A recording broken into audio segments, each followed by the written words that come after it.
लेकिन मनुष्य जन्म के समय जो उसकी सभ्यता थी वो भूल गया। उस समय भी कुछ नहीं, वो भी नहीं लेता था। और इसके बाद धीरे धीरे वो सर्वाहारी बन गया। सर्वाहारी यानी अपनी सभ्यता को भूल गया। शाकाहारी रहना और सदाचारी रहना, ईर्ष्या द्वेष से रहित रहना, ऐसा सीख के वो आया था। लेकिन इस जगत में आकर के माता पिता भाई बंधु और सगे संबंधियों ने उसको चतुराई चालाकी सिखाई, मीठा और कड़वा बोलना सिखाया और उसी हिसाब से अपने खान पान के हिसाब से खान पान सिखाया और विविध प्रकार की गड़बड़ियां होते हुए धीरे धीरे मनुष्य का आचरण बदल गया। और इतना बदल गया कि अब वो मजबूर हो गया ये सब खाने के लिए, इस प्रकार का रहने के लिए, इस प्रकार का विचार करने के लिए और इस प्रकार की भावना करने के लिए, चिंतन करने के लिए। उसमें सब परिवर्तन हो गया। कारण क्या था? कारण ये हुआ कि उसने अपनी सभ्यता बदल ली, विचार बदल दिया। कोई चोर नहीं पैदा हुआ, किसी मां के गर्भ से कोई चोर पैदा नहीं हुआ, कोई बेईमान नहीं पैदा हुआ, कोई अत्याचारी, दुराचारी, मांसाहारी, शराबी और दंड बंद करने वाला पैदा ही नहीं हुआ। वो उस वक्त तो बहुत संस्कार लेकर आया था परमात्मा के हाथ से। किसी से नफरत नहीं, किसी से ईर्ष्या नहीं, किसी से छल नहीं, किसी से कपट नहीं। आजकल तो लोग दूसरों को प्रसन्न करने के लिए अपने ईमान और धर्म को भी बेच खाते हैं। अपने को निष्कपटी बताने के बाद भी कपट रखते हैं और इतना कपट रखते हैं कि धीरे धीरे संसार में कपट करते करते उनकी आदत ऐसी हो गई कि वो गुरु से भी कपट रखते हैं और बहुत कपट रखते हैं। और बहुत अच्छे अच्छे और जिनको सज्जन लोग कहते हैं, बहुत सज्जन, वो भी कपट करते हैं। जो कुछ भी तुम बिना अनुमति के कार्य कर रहे हो, सत्संग में, सेवा में, वो सब कपट युक्त है। कुछ छुपाया है, कुछ दुराव किया है और इस दुराव को ही कपट कहते हैं। और इसीलिए हमेशा भयभीत रहते थे, क्योंकि दुराव भी भ्रम पैदा करता है और भ्रम ही भय है। और इसीलिए हर व्यक्ति के अंदर भय वास किए हुए है, निर्भय नहीं है। संतों का मार्ग निर्भयता का मार्ग है। संतों का मार्ग पर चलने वाले कभी भयभीत नहीं होते। और जो हर वक्त भयभीत रहता है और तुम्हारा भय तो समझ में आता है तुम्हारे आचरण में, क्योंकि हर कार्य को करने से पहले तुम अपना भय प्रकट करते हो, निर्भय में। और भय का कारण आप निर्णय नहीं ले पाते, अनिर्णित रहते हो। इसीलिए जब कोई आज्ञा दी जाती है तो उसमें तुम्हें भय आता है, ये नहीं हो पाए, ये बड़ा मुश्किल है, ऐसा करना संभव है, ये हमसे नहीं होगा, ये हमारे बस की बात नहीं है। ये सब शब्द यही प्रमाणित करते हैं कि आपको भय है और भ्रम भी है। भय इस बात का है कि मन डरता है, जिस कार्य को कर सकता है उससे भी डरता है। इसलिए डरता है, ये कारण तुम्हें ढूंढना है। कारण तुम्हें ढूंढना है। और सबसे बड़ी बात यह है कि तुम अपने साथ धोखा कर रहे हो, खुद से कपट कर रहे हो। खुद से जब बोलते हो और खुद से वो कार्य नहीं करते हो तो खुद के गुनहगार करते हो। आत्मा में ही परमात्मा का वासा है, संतों ने बताया है। और तमाम लोगों ने, विद्वान लोगों ने, और यहां तक कि रामचरितमानस के पात्र हैं जागबलिक, जिन्होंने राम कथा अपने शिष्य भरद्वाज को सुनाई थी, वो भी बता रहे हैं कि कपट बड़ा बुरी चीज है। निष्कपट सेवक ही सदगति को प्राप्त होता है। एक चीज अच्छी तरीके से, निष्कपट सेवक सदगति को प्राप्त करता है। और निष्कपटता तभी आती है जब आप निश्चल हों। निश्चल, और निश्चल तभी होंगे जब भ्रम रहित हों, और भ्रम रहित तब होंगे जब किसी बात का भय न हो। और किसको नहीं होगा? जो परमात्मा के आश्रय है, जो प्रभु के आश्रय है, जो गुरु के आश्रय है, जो संतों के आश्रय है, उसको भय नहीं है। जो कुछ भी होता है उसमें उसकी शरण में चला जाता है, उसकी शरण में। छोटे से कथानक में उसको और समझो।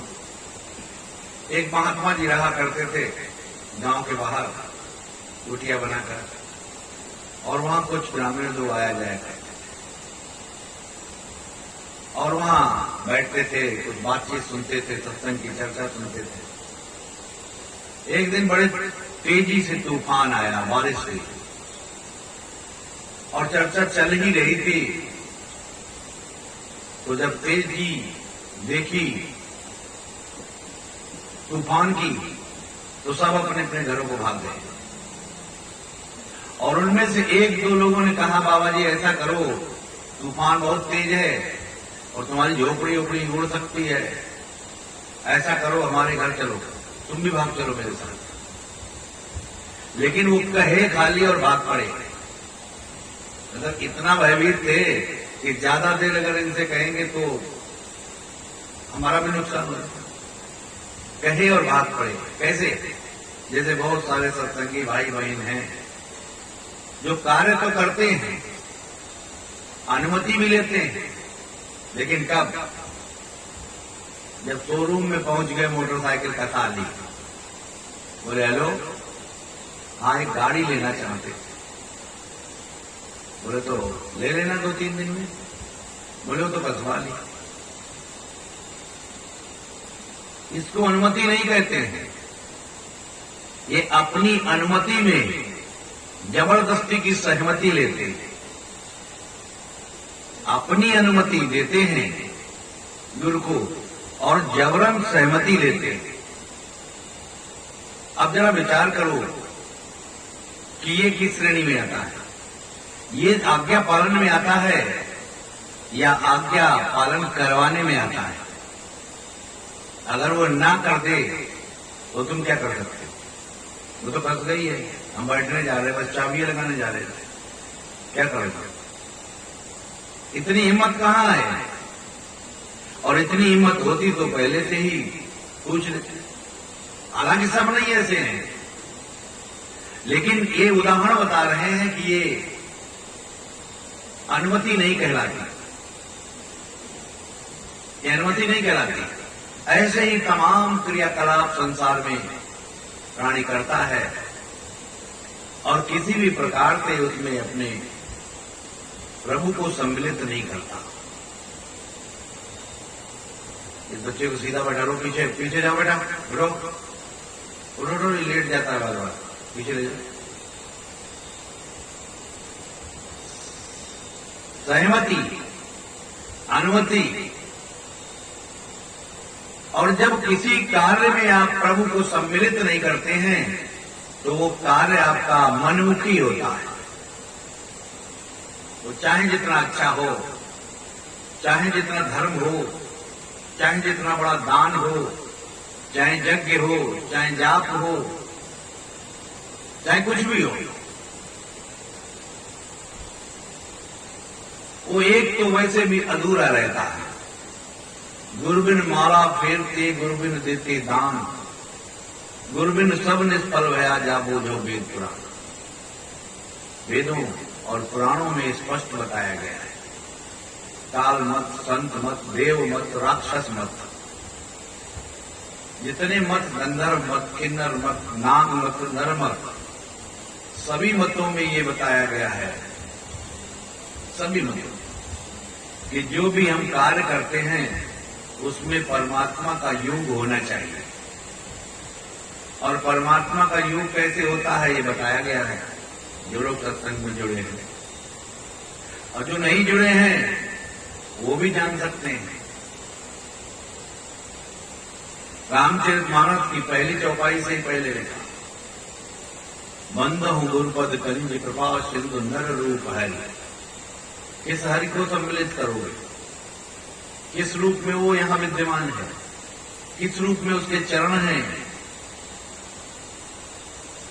प्रसन्न चित्त होकर के, निर्मल मन हो करके, भ्रम रहित होकर के, संकल्प विकल्प हटा करके, क्या कभी अपने गुरु को ऐसे चरणों में प्रणाम किया है जब दोनों हाथों से चरणों को पकड़े हुए हो और माथा भी रखा हो और आनंद और मंगल की अनुभूति कर रहे हो, ना उठने की कोई जल्दी हो और ना समय की कोई जल्दी हो। ऐसी अनुभूति, ऐसा विचार, ऐसा भाव करने वाला व्यक्ति को देख करके सैकड़ों और हजारों लाखों लोगों का भाव बदल जाता है। और इस भाव के अंतर्गत प्रणाम करने वाले को बताया है कबीरदास जी ने, एक एक कर मान हन बारंबार प्रणाम, लाज शर्म पर्दा हनय मालिक मिले से। प्रणाम करते समय आपका रोम रोम प्रणाम करना चाहिए,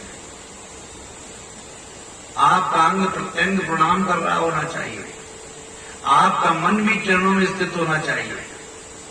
सिर तो आप किसी के आगे भी झुका देते हैं, कभी भयवश, कभी भ्रमवश, कभी मजबूरीवश, कभी स्वार्थवश।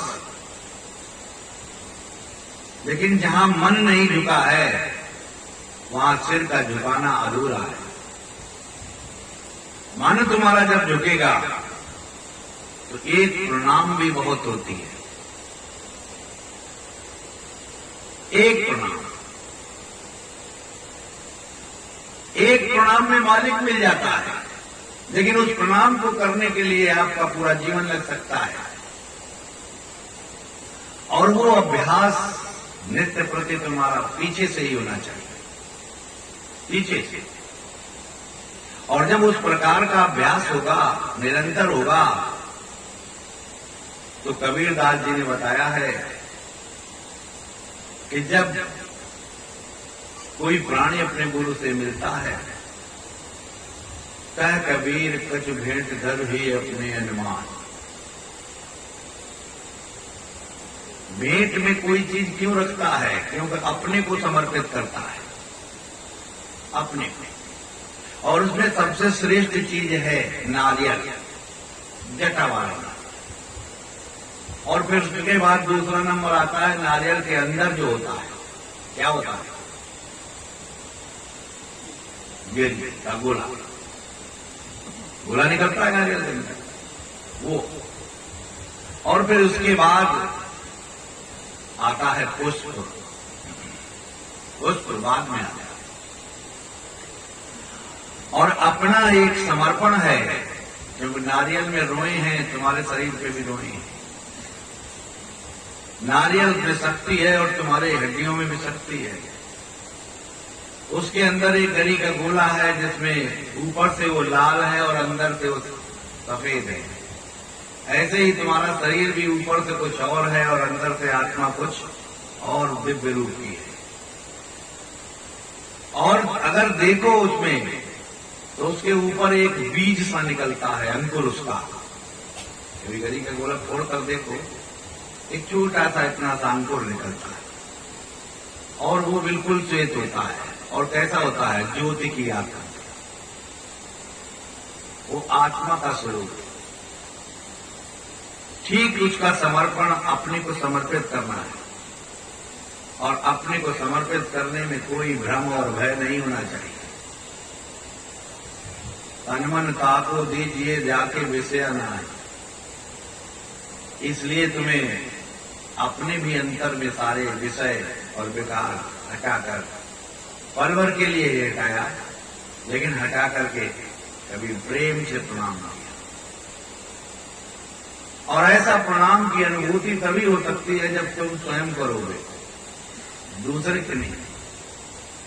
हाँ, ये जरूर है कि ऐसे प्रणाम करने वाले को देखकर तुम्हारे अंदर भी बदलाव अवश्य होगा।